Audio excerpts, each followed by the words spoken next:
fucked up tonight?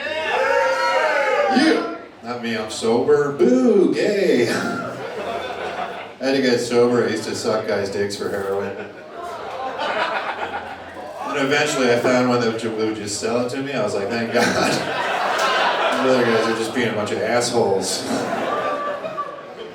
I really only did heroin on special occasions, but I did have a crippling addiction to special occasions. I will suck your dick for a special occasion.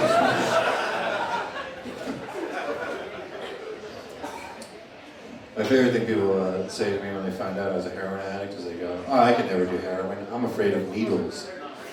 And I have to go, yeah, that's because the needles that you've been using are not filled with sweet, delicious heroin. Significantly improves the experience. My favorite place to shoot heroin is the bathroom at Chipotle. Just because nobody wonders why you've been in the bathroom for 45 minutes at the Chipotle.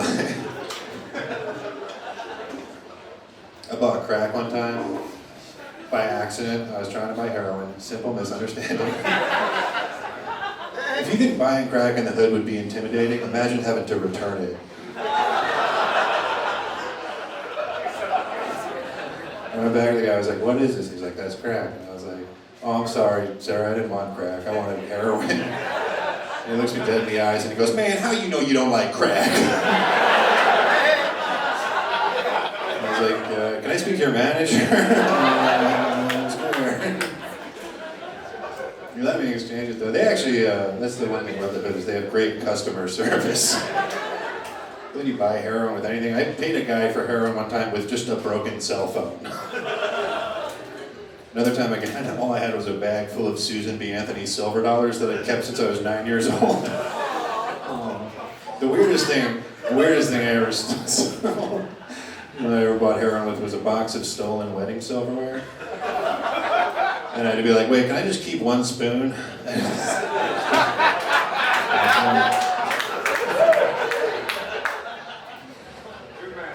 I used to steal all sorts of weird shit. My favorite thing to steal was Rosetta Stone language software from Target.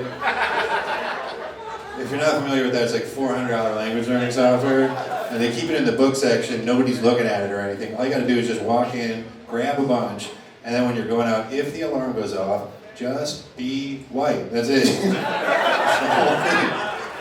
You just turn around and go like, what did I do? And they're like, get on out of here, cutie.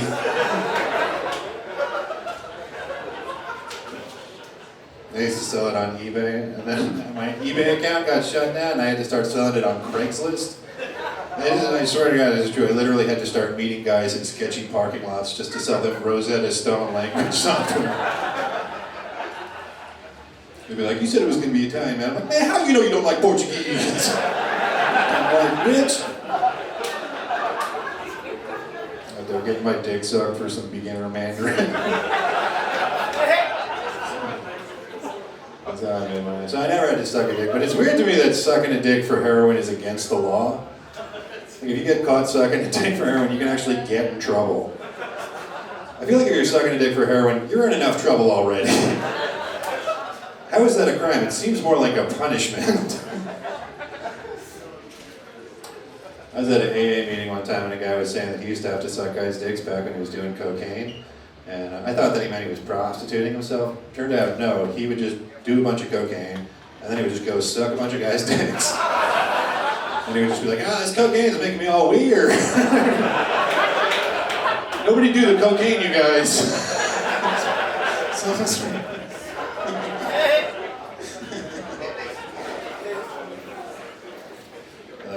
I used to black out all the time.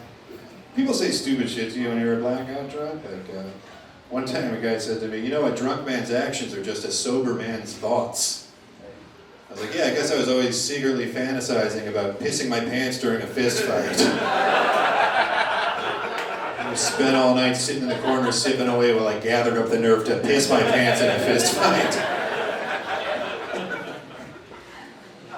I do crazy shit when I was blacked out. I love you too, thank you. I do crazy shit when I was blacked out drunk. One time I broke into an apartment complex and took a shit in a washer machine.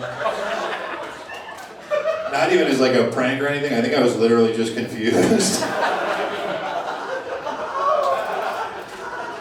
I got arrested for that. I spent 3 days on Rikers Island in New York for and they charged me with felony burglary. I was in jail. They were like, "What are you in here for?" And I'm like, "Felony burglary." And they were like, "Oh, what'd you take?" And I'm just like, "Oh, I just took shit in a washing machine."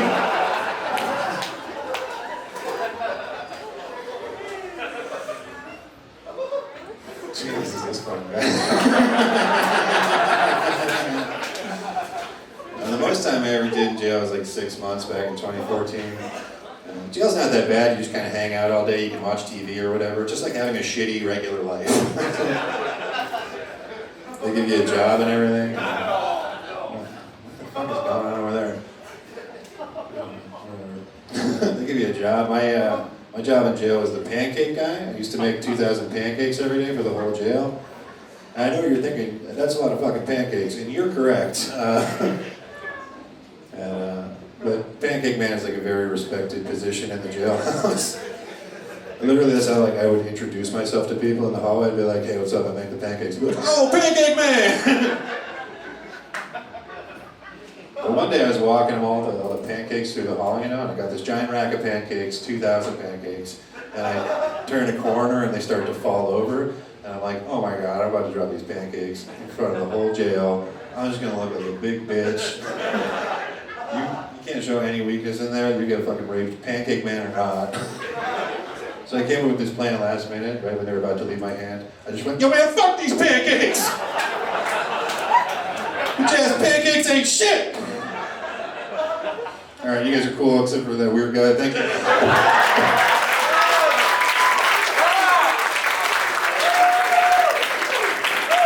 Give it up for your final comedian, Nolan, everybody!